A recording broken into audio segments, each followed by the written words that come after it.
Regresamos, amigos, con más de Noticias Globovisión Internacionales. Desde ya vamos a analizar el tema del día, Trina, esta 77ª Asamblea General de las Naciones Unidas que ha comenzado ayer. Se esperan los discursos importantes de los líderes mundiales y vamos a ver cómo transcurren. Pero hasta el momento hemos visto también declaraciones importantes de ciertos líderes, incluso latinoamericanos. Vamos a analizar esto hoy con nuestro invitado especialista. Se trata de Manuel Alejandro Rayrán, analista internacional y profesor de la Universidad Externado de Colombia, a quien saludamos a esta hora desde Bogotá, donde se encuentra. Buenos días.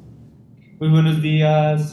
José Enrique, y buenos días, Trina. Un placer que nos acompañes, Manuel Alejandro. ¿Qué hemos visto hasta el momento en los discursos de los líderes latinoamericanos, como el presidente colombiano Gustavo Petro, el de Argentina Alberto Fernández, el peruano Pedro Castillos, así como otros, el de Brasil Jair Bolsonaro, que han participado en esta Asamblea General de la ONU? ¿Cuáles son las principales demandas y qué se está visibilizando en este momento en el seno de Naciones Unidas?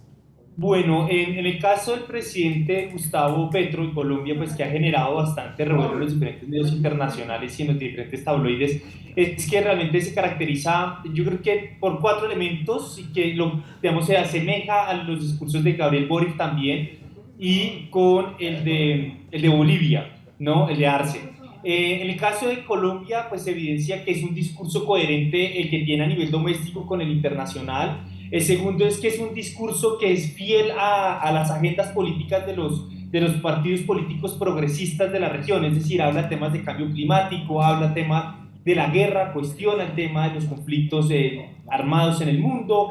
hace una crítica sobre el modelo productivo y hace una reflexión, digamos, yo diría filosófica en relación de las configuraciones de las actuales sociedades. El tercer punto que creo que es pertinente que se evidenció en el de Gustavo Petro es que es un discurso que además se centra en hacer un diagnóstico acertado sobre la lucha contra las drogas, que en efecto ha fracasado y que invita a las naciones a poder cambiar esto. Hace un discurso con bastante ahínco, con bastante fuerza.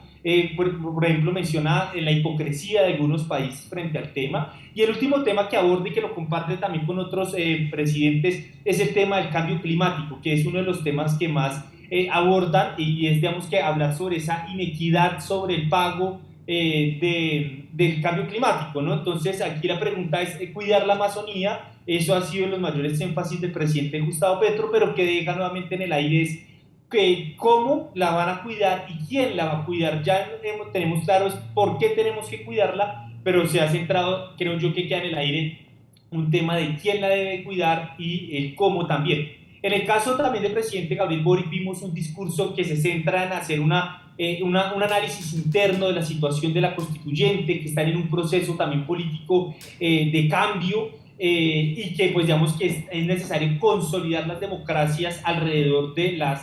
teniendo en cuenta a la población. En el caso de Bolivia me pareció que fue un discurso bastante interesante, tocó aproximadamente 13 puntos y diferente al de Gustavo Petro y el de otros presidentes, habla mucho sobre el ejercicio del multilateralismo, toca temas, por ejemplo, palestinos, de hacer respetar los derechos humanos del pueblo palestino. Y una cosa que sí se diferenció, por ejemplo, en el discurso tanto de Gustavo Petro como el de Gabriel Boric, es que Gabriel Boric de manera clara y contundente condena la invasión de Rusia y de hecho pues ha sido uno de los presidentes de América Latina con una agenda progresista en condenarla, distinto a lo que vimos con el presidente Gustavo Petro, que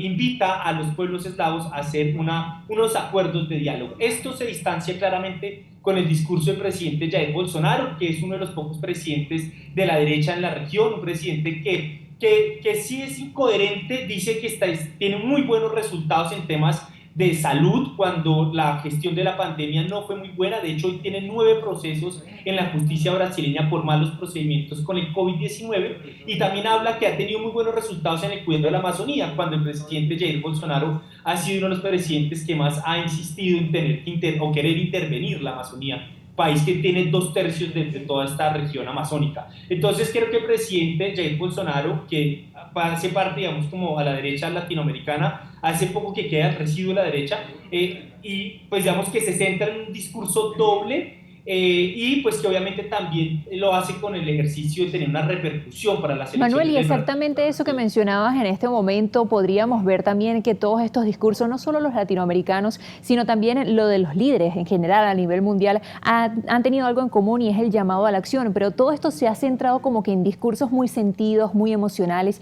y sobre todo cuando inicia esta asamblea en boca del secretario general de la ONU, como inicia, que ha dicho, estamos ante una tormenta perfecta.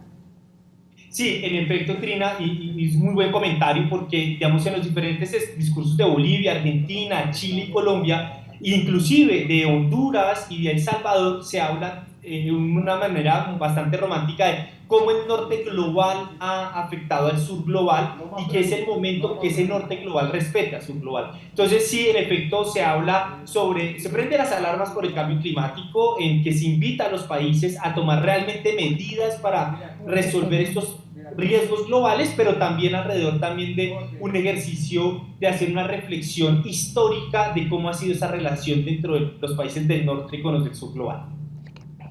Bien, gracias Manuel Alejandro Rayran, analista internacional y profesor de la Universidad Externado de Colombia, por acompañarnos en esta oportunidad aquí en Noticias Globovisión Internacionales. Estos breves segundos para que te despidan y si quieres acotar un comentario breve acerca de lo que será el desarrollo de esta Asamblea General esta semana. Sí, muchísimas gracias por la invitación y para terminar, aparte de tener en cuenta los discursos, creo que es pertinente poner los ojos y la atención en las próximas reuniones que se van a desarrollar y las iniciativas que puedan surgir de esta como fondos para el tema de medio ambiente y la Amazonía.